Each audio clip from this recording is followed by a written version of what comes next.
Losing momentum. Today, we're going to share with you how to maintain business growth while building in self care. As an entrepreneur, you've got a lot on your plate. If you're not strategic about self care or business growth, you'll lose out on both counts. But how do you grow your business without burning yourself out when everything relies on you? We're going to give you three strategies to use to ensure you create a win win situation for yourself. Strategy number one is planning. Strategy number two is scheduling. And strategy number three is prioritizing. And stick with us to the end to learn how you can find out more about implementing strategies in your business and keeping momentum going. Hi, I'm Deidre Harder, a CPA and business strategy coach, and this is my partner, Carmen Reed Gilkison, a certified whole person coach. We started our business, Encore Empire, to help women in midlife build a profitable online business in a way that leverages their unique life experience and honors their values to provide the financial and time freedom that they've worked so long and so hard to attain. So let's talk about strategy number one, planning. Now, all great and important accomplishments start with a plan. Now, oftentimes we sit down at the end of the year or the beginning of it and we plan out our goals for our business. We plan our budgets for sales and revenue, and we might plan for our annual vacation because we pre booked it last year. And that's typically where it ends. Now, planning is an ongoing process. It's not something that should only happen at the end of the year. We plan our days, our weeks, our months, and sometimes even our quarters. But all of this starts with an annual plan. Now, the most effective way to plan that we found is what we call reverse engineering. And Dr. Stephen Covey, who wrote The 7 Habits of Highly Effective People, coined the phrase begin with the end in mind. And that is exactly what we're talking about. So here's how to do it. Make a list of all the events that you want to attend, the results that you want to achieve in your business, and include some regular personal downtime. And as Carmen said just a minute ago, we have a lot on our plates as entrepreneurs, and it's easy to get into that working all the time mode. And if you're still in those first few years, you may not have a team yet that runs things for you. So you feel like you've got to wear all the hats, do all the work, and you got to hustle your way towards success. The problem is that's when burnout begins to take place, and that's when you lose momentum. Now, when you create a plan ahead of time, you won't have the tendency to overbook, overwhelm, and overextend yourself. It gives you the infrastructure that you need to begin scheduling to fit everything else around those events and activities and results that are most important to you. That's right. So, strategy number two, scheduling. So once you've mapped out your annual plan, it's time to make sure to schedule in self-care as well as the extra activities required to ensure that while you're away, your business will continue to run seamlessly. We see too many people make the mistake of not scheduling in self-care or time off, right? And then they want to cram it in without a plan or a schedule. And when you do that, you're not able to have the best of both worlds. You've got to have that plan and you've got to schedule it in so that you know that good, I've got this breathing time built into my year. So you're not, we all want to grow, we all want to do all this stuff. And entrepreneurs are typically ambitious from the get-go. That's why we became entrepreneurs. But you honestly, if you're not taking care of yourself, you're going to have a real hard time, and the burnout does take or come into play, like Deidre mentioned. So the way we approach scheduling at Encore Empire is to schedule our time off first. We want to make sure that we're not going to burn out. We know that we will go, go, go. And if we don't, pretty soon, 6 months, 7 months, 9 months has gone by and we haven't even had a break. And that is not healthy. So we take 3 weeks off a year, and those go on our calendar first.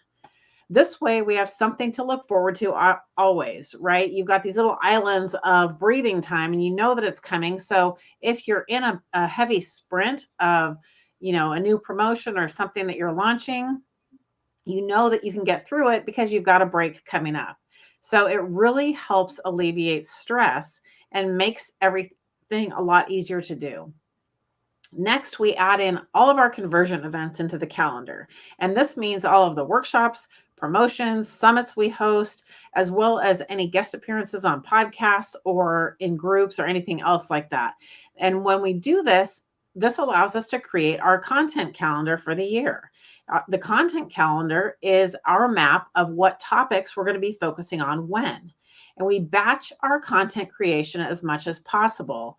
Sometimes we're better at it than others, but being ahead of the game is always our goal. And this also helps alleviate stress. When we know what our plan is, we may be really, really busy, but we try to go, okay, let's get a couple weeks of this done ahead of time. And that helps us, even out. So we're not super, super busy and then you're cramming and then you're super busy and, you even out those ups and downs.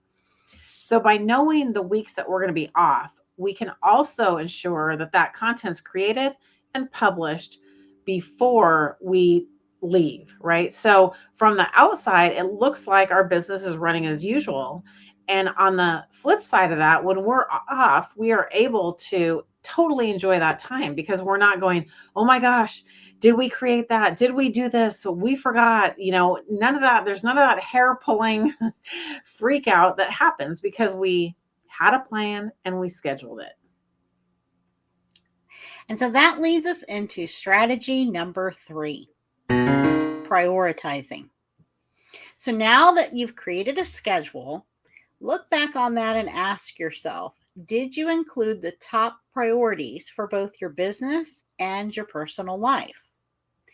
Now, success comes from working smarter, not harder. And this is where prioritization comes into play. That's what that means. Your energy, your health, your mental and relationship wellness are your personal foundation. And you are the foundation of your business. And so that's why this is a top priority. Now, Matthew Kelly wrote a book called The Long View. And in there, he said, most people overestimate what they can do in a day, and they underestimate what they can do in a month. We overestimate what we can do in a year, and we underestimate what we can accomplish in a decade. And the reason for that is this loss of momentum. And that's what we're trying to build some process around so that this doesn't happen, so that we are much more realistic in what we are planning to do in a day, and also getting those big results that we want in the space of a month. By planning out your activities, the results that you want to achieve, and scheduling them, this gives you clarity. You can easily determine if you've overestimated or underestimated. Now, and by recognizing that taking the time that you need to rest between these business sprints in your business is a priority. And you can achieve success by keeping up your momentum and have the vibrancy and energy to enjoy the journey while you're on it. Now, prioritization is a skill that we learn, and it's also something that's hardwired into our brain. Now, as you grow your business, there's going to be more and more to-dos, and that's when prioritization becomes one of the most important skills that you can practice. And by practicing, we hone that, right? We get much, much better at it. So let's think about what happens when the unexpected happens. What if there's a medical emergency? We just did, we talked about planning and scheduling. So then all of a sudden something pops up that we didn't plan for. Well, your brain will immediately begin to reprioritize your next actions in that moment. And that's critical for survival, right? If there's an emergency, our brain is already hardwired to put the steps into place that we need to do for survival. And that is a great thing. However, there's a flip side to this.